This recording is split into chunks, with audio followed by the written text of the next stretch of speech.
You're watching the explosive exclusive, viewers, with me, Rahul Shivshankar. There's big news coming in. The news is that we are being told by our sources that the BJP is finally jumping off the fence and has decided that it will give support to the Shinde rebels. Yes, viewers, that's the news coming through. We are being told by highly placed sources that after a meeting and a series of meetings over the last few days, and after having waited for the Supreme Court's initial intervention, which has been in some ways on the side of the Shinde camp, the BJP now believes that the Shinde camp is in a strong position to go ahead and not just stake claim to form the next government in Maharashtra, but also will have the numbers to do so, because at least as of today, as of now, for the next few weeks, there is going to be no decision on disqualifying their MLAs. So in any putative show of hands on the floor of the House, which can of course be undertaken, they will come up trumps. As a result of this, the BJP has decided that it will throw in its lot with the Shinde rebels. Now this is big news. Arunil, sources, highly placed sources in the BJP structure telling you this. This is big news. Well, massive development indeed, Rahul. In fact, we also understand that the BJP will be claiming the support of more than 170 plus MLAs. That is also a very significant development. And also one important information that I would like to share is like CM Uddhav Thackeray, we understand that he wanted to resign on that day at 5 p.m. when he wanted to have that social media interaction. If you remember, there was a delay from his end as well. That is when Sharad Pawar had arrived to his at his residence. He basically convinced him not to do that. Twice CM Uddhav Thackeray had basically had thought of resigning, and there was an attempt from CM Uddhav Thackeray as well to reconcile with the BJP. That's what we basically understand from our close sources, and it's an extremely crucial development that is coming in from the state of Maharashtra. And also the governor can call in a floor test whenever he feels like, because the numbers are clearly not on the side of the Mahavikas Aghadi, Eknath Shinde camp, as well as if Shiv Seniks are creating any kind of a ruckus against the rebel MLAs, the BJP will be prepared to counter them. The BJP basically saying that if they produce one, we will have 5 against them. So this is not the old Shiv Sena of late Bala Thackeray. This is the Shiv Sena of CM Uddhav Thackeray. You can see Ravi Rana also coming over here, the independent MLA, to meet Devendra Fadnavis. So now basically the action has started from BJP's end. Till now they were basically playing the wait and watch game, but after the Supreme Court order, clearly the roads have been cleared, the decks have been cleared for government formation in Maharashtra. That's what we understand from close sources from the BJP as well as from the other parties involved, that is the Eknath Shinde camp. Now very quickly, Arunil, and I wanted to ask you this, what was the BJP really waiting for all this while?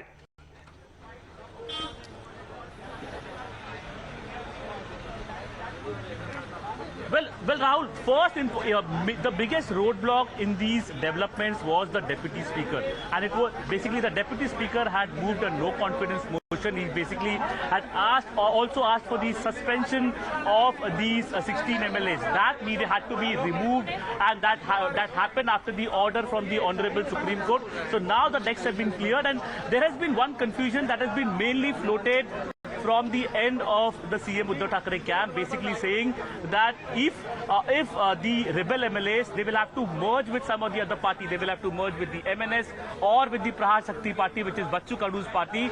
Without that, they cannot be called as the real Shiv Sena. However, that is not the case. The Eknath Shinde camp is the real Shiv Sena because they have the numbers with them. They have more than 2/3 of the party MLAs with them, at least in the assembly. So it becomes extremely easy for the Eknath Shinde camp to basically, if a floor test has been called by the governor, it becomes extremely easy for the Eknath Shinde camp to bestow their support for the BJP. Okay. Now, with respect to the portfolios that have been discussed as well, I am understanding from my close sources that Eknath Shinde definitely will be provided with a deputy CM portfolio and also with that, a very significant and important portfolio like a finance ministry is expected to be given to Eknath Shinde. Well, a no-trust motion is going to be sought by the Shinde camp in conjunction with the BJP's decision to throw in their lot behind the Shinde camp. Now, can that be done before 11th of July? Because that's the next date that the Supreme Court hears the matter. Remember, viewers, the Deputy Speaker has gone ahead and disqualified more than a dozen Shinde camp MLAs. The court today said that the Deputy Speaker needs to reply. 4 other stakeholders, including the union government, will also have to respond as to why they believe that what the Deputy Speaker has done is ultra-virus of the Constitution. Now, given that, viewers, given that, can a floor test take place before the Supreme Court goes into the matter of whether these MLAs should be disqualified or not? That will also come into play, because that is an issue which is purely in the executive's domain, testing the strength of a government. Does that in any way clash with what the Supreme Court has said? The decision by the governor will be very interesting. I'll get in some lawyers to speak about that shortly. But I want to go across to Tamal as well as our other reporters there. Tamal, Radhika is also there with you. Tamal, let me first come out to you if you can hear me. What's going on at the Shinde camp? They must be all breathing a sigh of relief. We are being told now that they are pressing on with a floor test.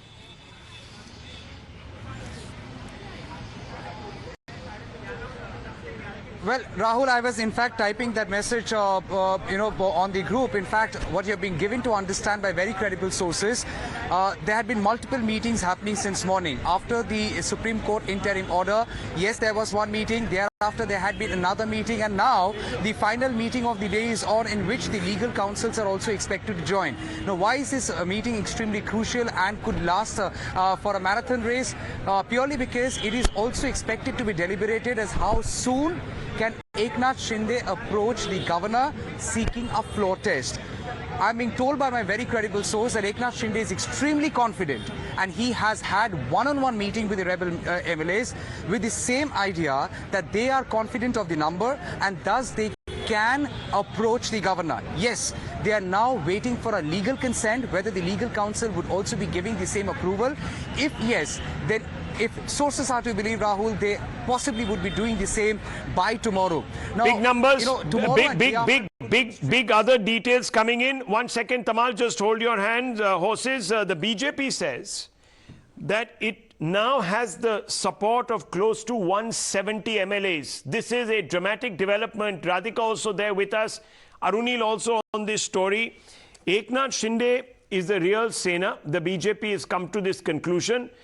Arunil, 170 MLAs, that's big news. 170 MLAs means game, set and match to the Shinde Sena as well as the BJP. There is no room for ambiguity. Big news, Rahul, because the BJP is confident that they have the support of 128 MLAs without taking Eknath Shinde and his rebels into consideration. 128, and if you add around 39 of Eknath Shinde's MLAs and more, they are basically expecting that the independents that are there with the CM Uddhav Thackeray camp or with the NCP, they obviously will also jump the ship and join them. So exactly between 165 to 170 is the number that the BJP is extremely confident now. The biggest news is that the BJP has swung into action. Their core committee meeting has been held now, and also one important update that has come in this, that from the CM Uddhav Thackeray camp, there were efforts to reconcile with the BJP. However, that ploy was being done to alienate Eknath Shinde alone. That was, we are understanding from our close place sources. So yes, with respect to the cabinet portfolios, there's Well, so the deputy CM post and a significant post like a finance ministry is expected to be offered to Eknath Shinde, whereas the several ministers who have gone with them, around 9 ministers, all of them will retain their portfolios. That's what we are understanding from our close sources. Okay, we're also getting news that, okay, now we're also being told, viewers, and there is confirmation coming in now through Tamal. Tamal, we are being told that the Shinde faction is going to be approaching the governor by tomorrow, and quite possibly Eknath Shinde and his rebels might be on a flight after Wednesday to Mumbai.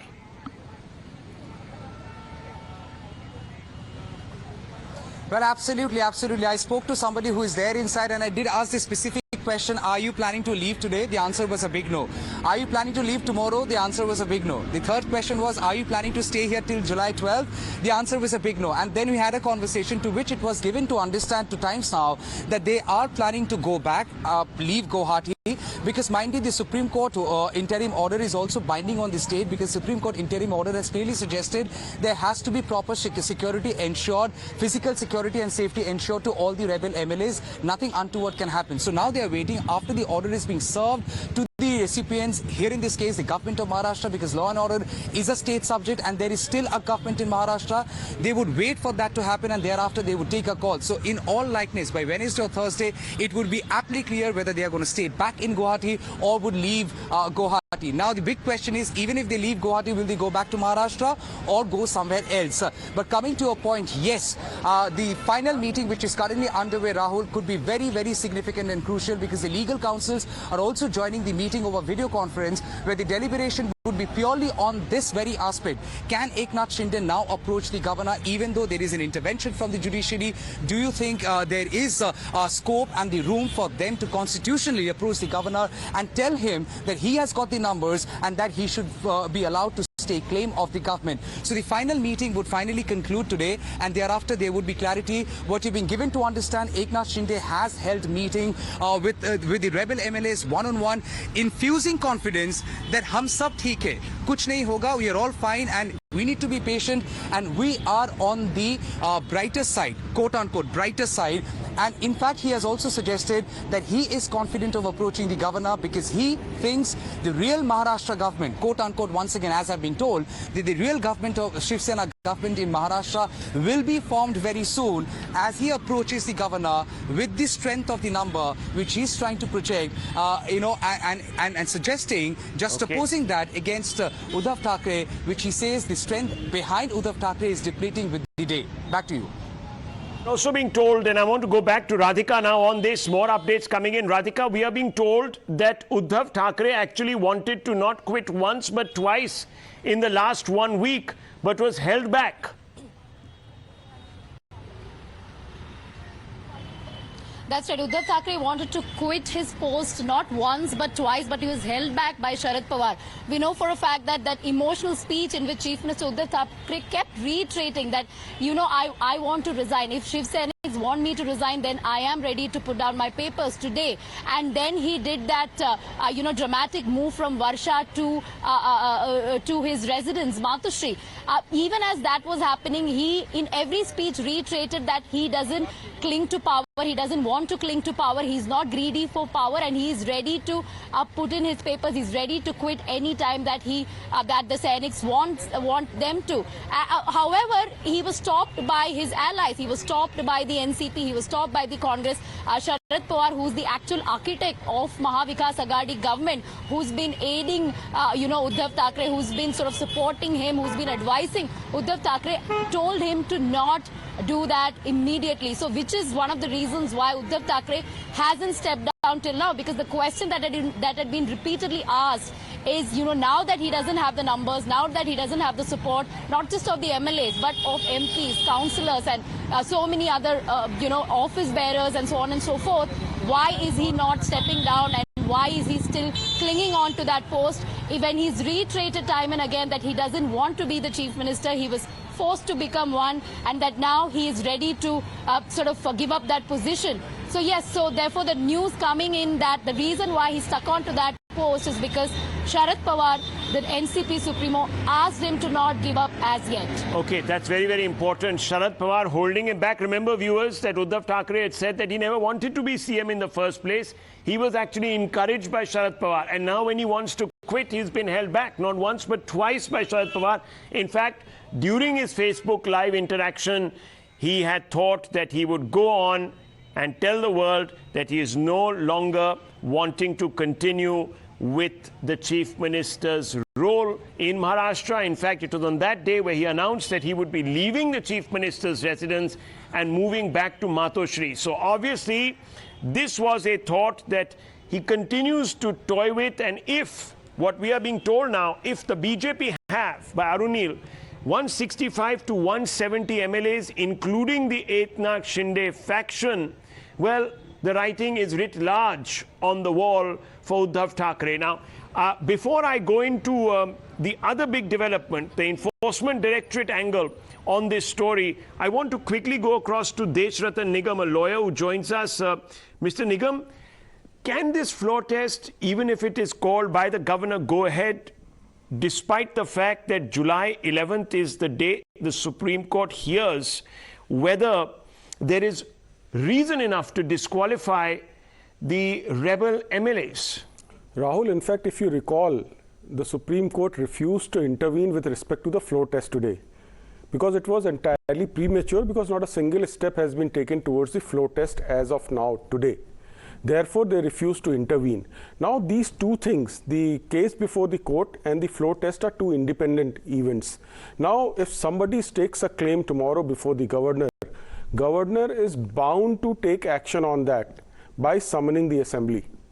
And that is an independent cause of action. And if anybody thinks... No, but if there is supposedly what the deputy speaker has said, that look, he has disqualified a set number of MLAs, then can they vote? See, the fact is, this has to happen before 11th of July. Anybody who wants to stake a claim before the governor. So, and secondly... Why does it have to happen before the 11th of July? Before the 11th of July. Because on about 11th or 12th of July, the Deputy Speaker may pass the orders. So this has to happen before. Now, secondly, the issue again, as in Nabam Rebia's case, as it was quoted, the conduct of a speaker against whom the no confidence motion is pending, that also has to be decided on the floor of the House. It cannot be decided. In a way, the time has been extended, but the legality of his action is still open, of the deputy speakers. So before that, if anybody stakes a claim, which in my opinion, the best party to be able to do that is Bharatiya Janata Party, because if the Shinde faction does it without merger, then the disqualification applies. Therefore, it has to be by BJP, and some kind of a merger takes place of the Shinde group with any party XYZ. Then only the defection law will not apply. Then only the defection law will not apply. So, if that is indeed the case, then it would be fair to say that Uddhav Thackeray's goose could be cooked much before July 11th, the moment there's a show of hands on the floor of the House. Now, Ravi Srivastava, the writing is on the wall. He's wanted to go twice. Why is he hanging on? Ravi Srivastava, why is he hanging on? It's a very foolish step on the part of Eknath Shinde. Once he was offered the post of the Chief Minister even by Uddhav Thackeray, he did not accept it, and now he is going for a backdoor. So you're saying that it was foolish that he did not take the bribe of a CM's post? He was offered the CM's post. Maybe he's not interested. Why should that be foolish? Maybe everyone doesn't dance to a loaf of bread thrown at them.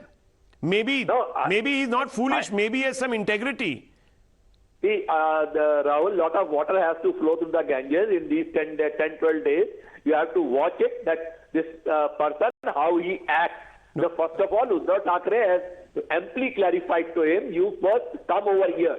Now, I think for any floor test, the floor test will not happen by the virtual media. No, that's fine. But Raviji,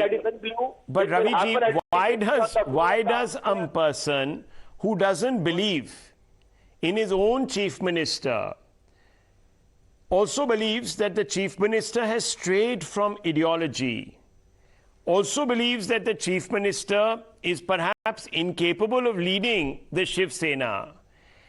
Why should he have to jump to the summons of Uddhav Thackeray, who he doesn't respect? He wants to move away.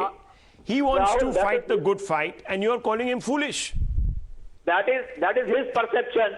That is his perception that they have moved away from Hindutva. What evidence he has got that the Shiv Sena has moved away from Hindutva? Okay. I want to ask one more question. The Deputy Speaker, that Shinde group, when they sent that notice, it was sent without an anonymous email ID. All these things will come before the Honorable Supreme Court also. It had the names of the people, that Nitin Deshmukh, who was tortured by the Shinde group, and ultimately he was in Bombay. And his name was included in that particular list. That is what Narahari Jalwal, that is... No, so it's okay. It's not foolish to threaten. It's not foolish to threaten people with death. It's okay to do all of that. But it is foolish to pursue a cause to replace a leader who you have lost faith in. If he is feeling threatened, how we will face the electorate tomorrow? I am asking a question. If he is feeling threatened by entering into Bombay, how he will face his electorate tomorrow? Sir, Rahul Gandhi, Uddhav Thackeray all have security. That doesn't make them incapacitated in any which way. They still go between the electorate. They still go there. Prime Minister Modi has SPG cover. That doesn't stop him from being amongst people and the electorate. I think that logic may not apply here. Let's be a little reasonable. Certainly, threatening people with consequences that are dire is not in the interest of democracy. Perhaps breaking away, forming your own outfit, being within the confines of the law is the route that we should all be supporting. Nonetheless, Binay Singh, what evidence is there that Shiv Sena has moved away from Hindutva, that Uddhav Thackeray deserves to lose his chair on this one particular point?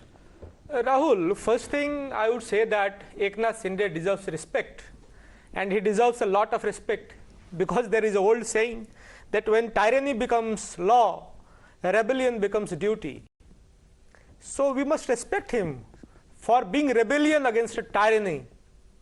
And I am surprised by the stand of my friend Ravi Srivastava, that if you are not accepting a bribe, so that means you are foolish. So I am surprised that he has that stand. I respect him a lot for that. But I again agree that most of us in the studio won't agree with his stand. My real concern is, Rahul, that the misuse of the office of Deputy Speaker is a matter of concern. And this is not for the first time in Maharashtra. The office of the Deputy Speaker is misused. A very recent case in Jharkhand. So on one hand, the Maharashtra Deputy Speaker office, they are in a hurry to disqualify the MLAs. And in Jharkhand, the JBM, the party which Babulal Marandi he was heading, when they merged into BJP, that matter is lingered by the Deputy Speaker's office for the last 3 years. Okay. So the misuse of the Deputy Speaker's office is a matter of concern, Rahul. Chandrasekhar Jha, you have gone ahead and now seen the writing on the wall. 170 MLAs on the other side. He wanted to quit not once but twice. Why is he hanging on to his chair? He himself says he's not interested in it. Let me first tell you, the matter is now sub judice before the Honorable Supreme Court. The matter has been fixed for 11 July for hearing, for disqualification as well as the Deputy Speaker's role. Now the thing lingers in judiciary, first thing. Second thing is that if you say a person to resign, or the person is having an intent to resign, those things were at that moment when the Shiv Sena chief called the rebellions to have a talk. And now what happens, the rebellions have gone to the extent that they want chair. It is very They clear don't want now. chair. They don't want your chair. Yes. They are saying that we don't want They to be want chief chair minister. and No, one second, sir. Now you're misrepresenting their point of view. If they wanted the chair, they would have struck a deal with Uddhav Thackeray. By now, everything would have been okay. There would have been a different chief minister. The Agadi would still have been normal. Let me just go across to Bhavtosh, because I'm being told, viewers, that Sanjay Raut, who has been summoned by the Enforcement Directorate, has a lot to answer for. Now, there are two ways of looking at this, Bhavtosh. Some people will say, and they're already beginning to say, that this is a harassment. The ED is being used as an instrument once again, this time to traumatize Sanjay Raut, who has been defiant all through and taking on the rebel group that the BJP wants to support. And the other side, of course, said that this is due process and procedure. His wife was also questioned. Now it's his turn. But Rahul, timing is something that can be questioned by many, but it's an old investigation. It started with Varsha Raut being first time being questioned way back in October 2020, when Varsha was questioned because she received an unsecured loan of around 50 lakh rupees with which she bought a Dadar flat. Now, subsequent investigation happened, which led to arrest of Praveen Raut, who was one of the directors of a company or a sister concern of HDIL. Now, Praveen Raut's questioning revealed that there was a lot of transaction between Praveen Raut and Sanjay Raut's aides, and Praveen Raut, in fact, spilled the bean, and he was one of the directors of Guru Ashish Construction. Now, Guru Ashish Construction received a project, a slum rehabilitation project, in which 672 tenants of a slum were offered that they will get proper flats, and these flats are still under construction. Now, Praveen Raut was subsequently arrested in this case. These flats still remain under construction. Now, Varsha Raut, in fact, not only got this Dadar flat, she also got plot of lands in Alibag. In April, the Enforcement Directorate had gone ahead and attached properties worth at least 11 crore rupees, and this includes the Dadar flat of Sanjay Raut's wife, Varsha Raut, and also they have managed to attach 8 parcel of land which is in Alibag. So it's long. If we just look that the investigation started way back in October 2020 and attachment happened in April 2022. That's just few months back. But the timing of Sanjay Raut receiving summons would obviously be questioned not only by Shiv Sena but by many opposition parties.